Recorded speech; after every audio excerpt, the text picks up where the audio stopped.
Good morning student.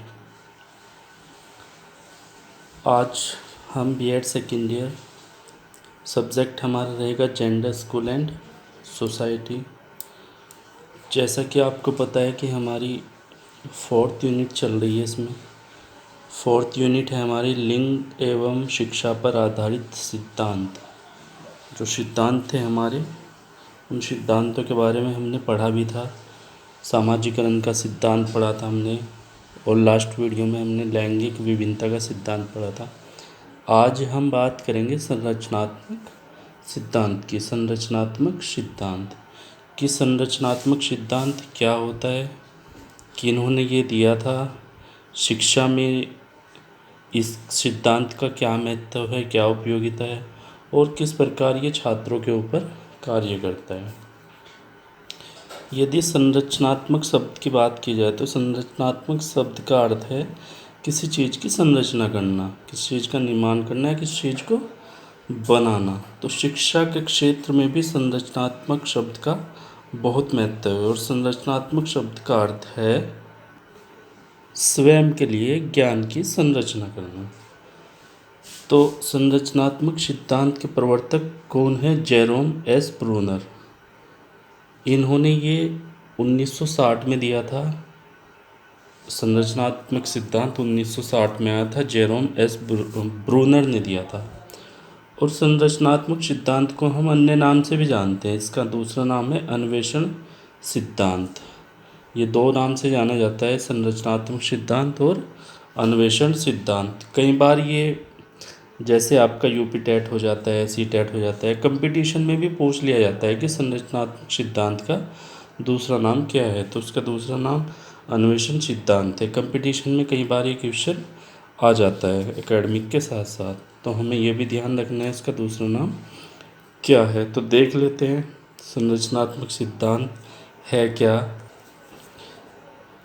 इसके अनुसार किसी भी व्यक्ति को ज्ञान की संरचना से अवगत करवाना चाहिए, क्योंकि वह व्यक्ति एक बार संरचना को सीख जाता है तो भविष्य में किसी भी प्रकार की त्रुटि नहीं करता है। अर्थात संरचनात्मक का मतलब है, यदि हम किसी छात्र को कोई ज्ञान दे रहे हैं, कोई हम उसे टॉपिक पढ़ा रहे हैं, या हम किसी विषय के बारे में उसे बता रहे हैं, या किसी वस्तु के बारे में हम उसे बता रहे हैं, तो सबसे पहले हमें उस वस्तु के बारे में पूर्ण रूप से छात्र को बता देना चाहिए, ताकि वो उसके बारे में जानकारी प्राप्त कर सके, उसके बारे में सीख सके, जान सके।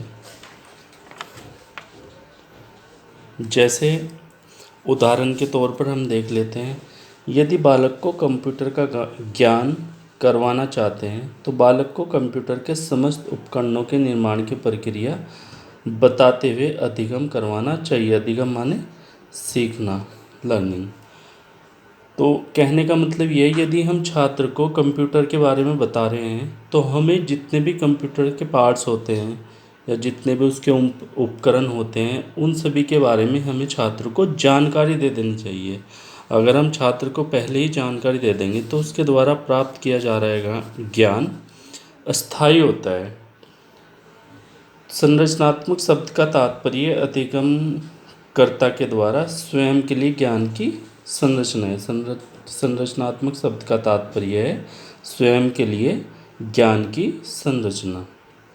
वर्तमान में शिक्षा जगत में एक नए पद संरचनात्मकता का प्रयोग अधिगम में किया जाता है, यानी सीखने में संरचनात्मकता का प्रयोग किया जाता है। जेरोम एस ब्रूनर का अधिगम वक्र भी दिया है। जेरोम एस ब्रूनर ने अधिगम वक्र भी दिया है, कि जो सीखने का चक्र कह लीजिए, या स्टेप्स कह लीजिए, या सोपान कह लीजिए, वो भी दिए हैं कि स्टेप बाय स्टेप्स कैसे हम छात्रों को या बच्चों को सिखा सकते हैं। ब्रूनर का मानना है कि बालकों को इस प्रकार से पढ़ाया जाए कि वे स्वयं ज्ञान प्राप्त करना सीख जाए। ब्रूनर ये चाहते हैं कि बालकों को इस प्रकार से ज्ञान दिया जाए कि वो स्वयं ही ज्ञान प्राप्त कर ले, या इस प्रकार पढ़ाया जाए कि वो स्वयं ही ज्ञान प्राप्त करना सीख जाए। इसके बाद है जो भी विषय वस्तु पढ़ाई जाए उसकी मूल प्रकृति व संरचना से बालकों को अवगत कराया जाए।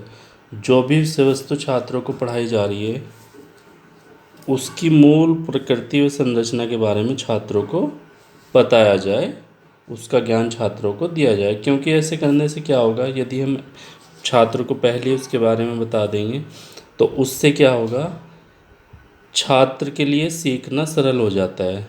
छात्र के लिए सीखना सरल हो जाता है। बालक रुचि